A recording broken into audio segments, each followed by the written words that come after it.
8 दिन हो गए हैं घटना के, लेकिन परिवार वालों का अब सब ये चिंता की बात तो ये है ही ना कि 8 दिन हो गए और 8 दिन के बाद भी अभी तक कोई सुराग नहीं मिल रहा है। अभी तक इस बात का अंदाज़ा तक नहीं लग पा रहा है कि इस घटना को और एक ऐसे व्यक्ति के साथ मुझे नहीं लगता कि हम में से किसी को भी ये बताने की ज़रूरत है। हम सबका कहीं ना कहीं व्यक्तिगत तौर पर, और मैं आप सबकी भी बात कर रहा हूँ, मीडिया के भी साथियों का, मुझे लगता है कि व्यक्तिगत तौर पर कहीं ना कहीं उनसे परिचय रहा ही है। रुपेश जी जिस तरीके से मधुरभाषी थे, जिस तरीके से मिलनसार थे, मुझे नहीं लगता कि ऐसे व्यक्ति की किसी के साथ दुश्मनी हो सकती। और अगर ऐसे व्यक्ति के साथ हमारे प्रदेश में अगर इस तरीके की घटना घट सकती है तो मुझे कहने में कहीं कोई संकोच नहीं है कि शायद ही फिर कोई बिहारी प्रदेश में सुरक्षित होगा। एक ऐसी जगह पर यह घटना घटी जो बिहार का केंद्र है, जहाँ पे तमाम रसूखदार लोग रहते हैं, भले वो प्रशासन के लोग हों, शासन के लोग हों, वहाँ पर ऐसी घटना घटती है। लेकिन मैं निरंतरता में इसी बात की चिंता में जताता आया हूँ।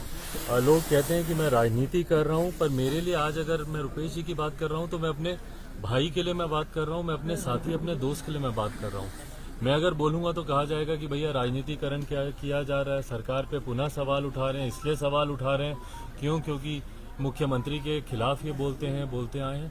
पर आप ही मुझे इस बात का जवाब दीजिए ना कि अगर 8-8 दिन तक अगर आपको पता नहीं चलता है कि किसने हत्या की, कोई सुराग तक नहीं मिलता है, सीसीटीवी कैमरे काम नहीं कर रहे हैं, इस पे कार्रवाई क्या की गई अभी तक बताएं ना।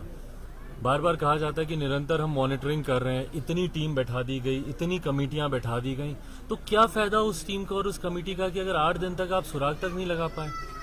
क्यों नहीं इस बात के ऊपर जवाबदेही तय की जा रही है कि भैया सीसीटीवी कैमरास क्यों नहीं काम कर रहे थे। क्यों नहीं इस बात पे जवाबदेही तय की जा रही है कि ऐसी जगह पर अगर ऐसी घटना घट रही है तो स्थानीय प्रशासन उस वक्त क्या कर रहा था। क्यों इस बात की रिपोर्ट नहीं थी, क्यों इस बात की इंटेलिजेंस के पास जानकारी नहीं थी कि भैया इस तरीके से हथियारबंद लोग इतने प्रभावशाली इलाके में खुलेआम वो लोग घूम रहे हैं। तो जवाबदेही कौन तय करेगा।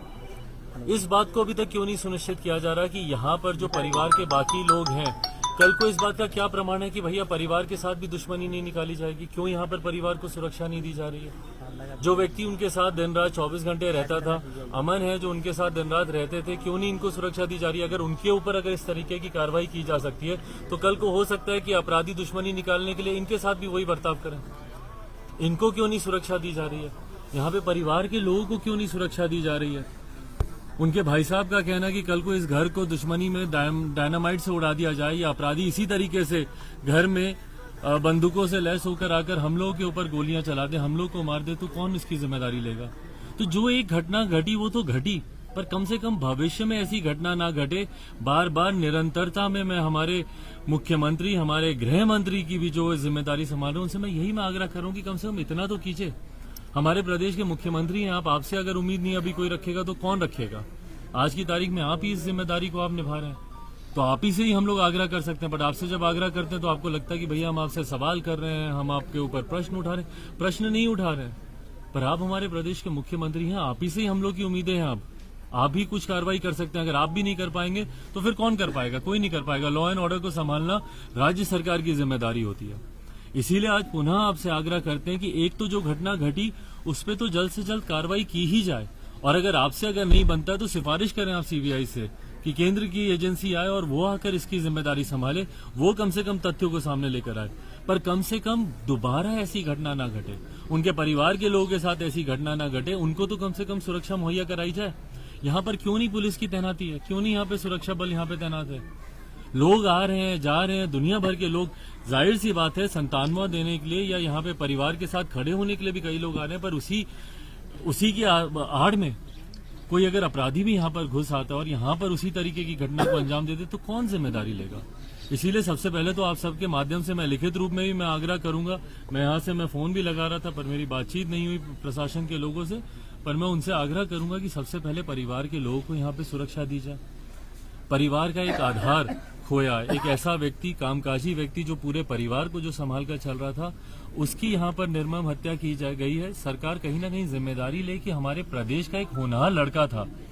आप भी अपनी तरफ से सरकार को भी इस बात का प्रयास करना चाहिए कि परिवार का जब आधार खोया है तो परिवार आगे कैसे उसका पालन पोषण हो उसकी जिम्मेदारी भी होनी चाहिए। सरकार की तरफ से एक नौकरी भी परिवार के किसी एक सदस्य को दी जाए, ताकि उनके जो छोटे छोटे बच्चे हैं, छोटी सी बेटियां है, बेटा है छोटा सा, उनका परिवार ऐसे कैसे चलेगा आगे, उनके बुजुर्ग पिता हैं, उनको कौन देखेगा।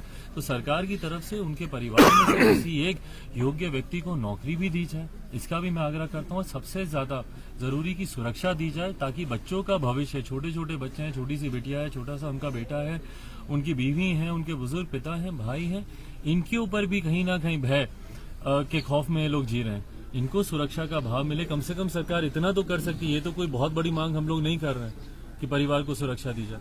तो बस यही आग्रह करूंगा कि परिवार में दोबारा कोई ऐसी घटना